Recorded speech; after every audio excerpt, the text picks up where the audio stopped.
Assalamualaikum warahmatullahi wabarakatuh. Kami dari kelompok 3 ingin mempresentasikan hasil kerja kelompok kami, yaitu materi tentang waterfall model, yang dimana nanti akan kita bagi-bagi penjelasannya bersama para anggota kelompok. Jadi langsung aja. Yang pertama itu ada pengertian apa itu waterfall model. Waterfall model adalah model pengembangan sistem atau perangkat lunak yang dilakukan secara bertahap, berurutan, dan sistematis, di mana setiap tahap harus diselesaikan terlebih dahulu sebelum melanjutkan ke tahap berikutnya. Model ini disebut waterfall atau air terjun karena alur pengerjaannya mengalir dari atas ke bawah tanpa kembali ke tahap sebelumnya. Sejarah metode waterfall. Penggunaan metode waterfall pertama kali diperkenalkan oleh Herbert de Bennington di Symposium on Advanced Programming Method for Digital Computer pada tanggal 29 Juni 1956. Presentasi tersebut menjelaskan tentang pengembangan perangkat lunak untuk SAG, Semi Automatic Ground Environment. Pada tahun 1983, dipresentasikan kembali oleh de Bennington dan menjelaskan tentang fase-fase dalam proses pengembangannya.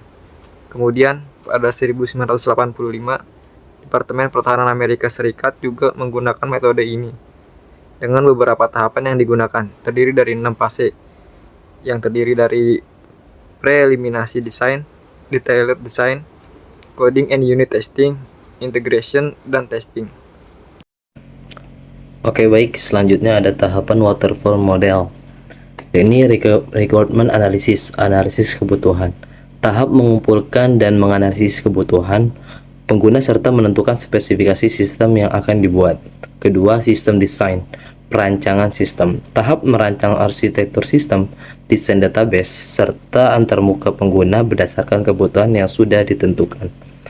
Ketiga, ada implementation, implementasi or coding. Tahap penerapan desain ini ke dalam bentuk kode program dan pemrograman dan pengembangan modul-modul sistem. Kita bisa lihat di situ ada sebuah skema yang di sini pertama ada requirement, gathering and analysis, kedua ada system design, ketiga ada implementation, keempat ada testing, kelima ada deployment, dan terakhir ada maintenance. Lalu di sini ada menjelaskan juga tentang kelanjutan dari tahapan waterfall model, yaitu testing, pengujian. Tahap pengujian sistem untuk menemukan kesalahan bug dan memastikan sistem berjalan dengan kebutuhan. Selanjutnya ada deployment, penerapan sistem. Tahap pemasangan dan penerapan sistem agar dapat digunakan oleh pengguna. Terakhir ada maintenance atau pemeliharaan. Tahap perawatan sistem, perbaikan bug, serta pengembangan lanjut sesuai kebutuhan pengguna.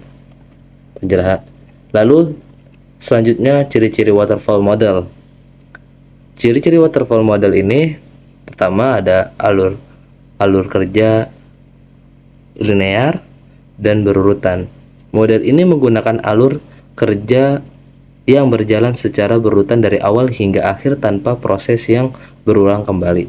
Kedua, ada setiap tahap memiliki dokumentasi yang jelas. Setiap tahapan pengembangan memiliki dokumen lengkap sebagai acuan kerja agar proses pengembangan lebih mudah. Terakhir, sulit kembali ke tahap sebelumnya karena perubahan pada tahap sebelumnya sulit dilakukan karena setiap fase telah dikunci dan harus mengulang kembali. Selanjutnya, penjelasan kelebihan dan kekurangan waterfall akan dijelaskan oleh teman saya selanjutnya. Terima kasih. Selanjutnya ada kelebihan dan kekurangan waterfall. Yang pertama, kelebihannya itu ada mudah dipahami dan dikelola. Terus yang kedua ada dokumentasi rapi. Yang ketiga ada cocok untuk proyek kecil atau kebutuhan yang tidak berubah. Kalau kekurangannya, yang pertama ada kurang fleksibel terhadap perubahan. Terus kesalahan di awal sulit diperbaiki, sama tidak cocok untuk proyek kompleks atau dinamis. Selanjutnya ada contoh penerapan waterfall model. Penerapannya ada analis kebutuhan, kegiatannya ada wawancara, observasi, dan juga identifikasi. Outputnya adalah dokumen kebutuhan sistem. Yang kedua, penerapannya ada perancangan sistem. Kegiatannya ada mendesain sistem, diagram, struktur tabel, tampilan antarmuka. Outputnya ada desain sistem, database, dan antarmuka. Yang ketiga ada implementation. Kegiatannya ada pengembangan aplikasi, koneksi ke database, pembuatan modul login, input nilai, dan laporan. Outputnya adalah aplikasi yang dapat dijalankan. Yang keempat ada pengujian. Kegiatannya ada menguji fungsi login, menguji proses input dan penyimpan nilai, menguji laporan data akademik. Outputnya adalah laporan pengujian. Selanjutnya ada deployment.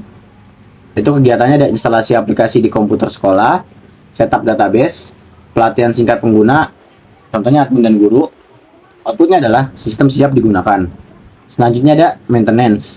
Kegiatannya ada perbaikan bug yang ditemukan, terus ada penyesuaian sistem, penambahan fitur jika diperlukan. Outputnya adalah sistem tetap jalan optimal. Oke, yang berikutnya itu perbandingan waterfall model dengan model-model yang lain. Di sini ada beberapa model yang lain. Yang pertama itu perbandingannya dengan agile model. Perbandingan agile model dengan waterfall itu yang pertama, waterfall kaku, perubahannya sulit. Sedangkan agile fleksibel, perubahannya mudah.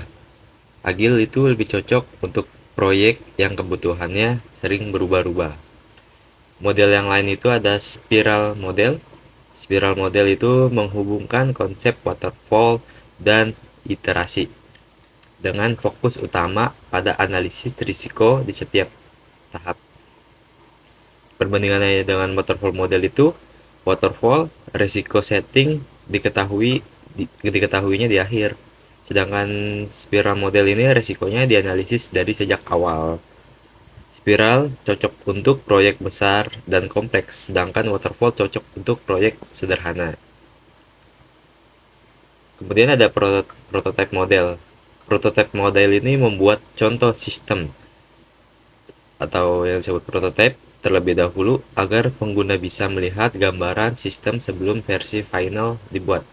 Perbandingannya dengan waterfall itu, user tidak terlalu terlihat di awal kalau untuk waterfall, sedangkan prototype usernya terlihat sejak awal.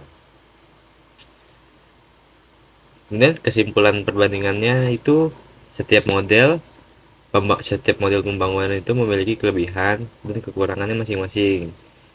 Contoh waterfall terstruktur, cocok untuk kebutuhan yang jelas. Kalau agile model itu fleksibel, cepat beradaptasi. Model spiral itu fokus pada risiko. Dan yang terakhir, prototype model itu fokus pada kebutuhan pengguna.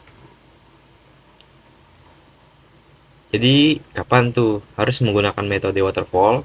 Nah, metode waterfall ini paling cocok digunakan jika proyek memiliki ruang lingkup yang jelas dan tidak banyak mengalami perubahan. Yang kedua, klien menginginkan dokumentasi yang mendetail. Dan yang terakhir, waktu dan sumber daya telah terencana sejak awal. Contoh implementasi waterfall ini sering ditemukan dalam proyek pemerintahan, pengembangan sistem perbankan, atau aplikasi yang harus mematuhi regulasi ketat. Oke, perkenalkan nama saya Muhammad Majid.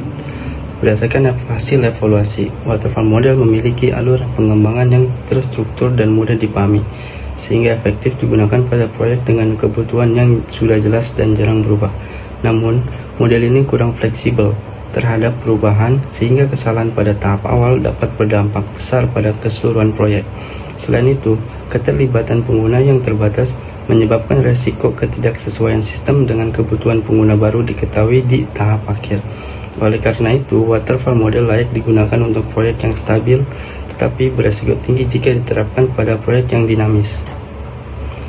Jadi kesimpulannya adalah, metode waterfall tetap menjadi pilihan yang relevan dalam pengembangan perangkat lunak, terutama untuk proyek berskala besar dengan kebutuhan yang stabil. Metode ini akan selalu relevan terutama untuk proyek besar yang menuntut stabilitas dan struktur yang rapi. Dengan memahami tahapan-tahapannya, kita bisa mengelola pengembangan piranti lunak ini lebih terarah dan minim kekacauan.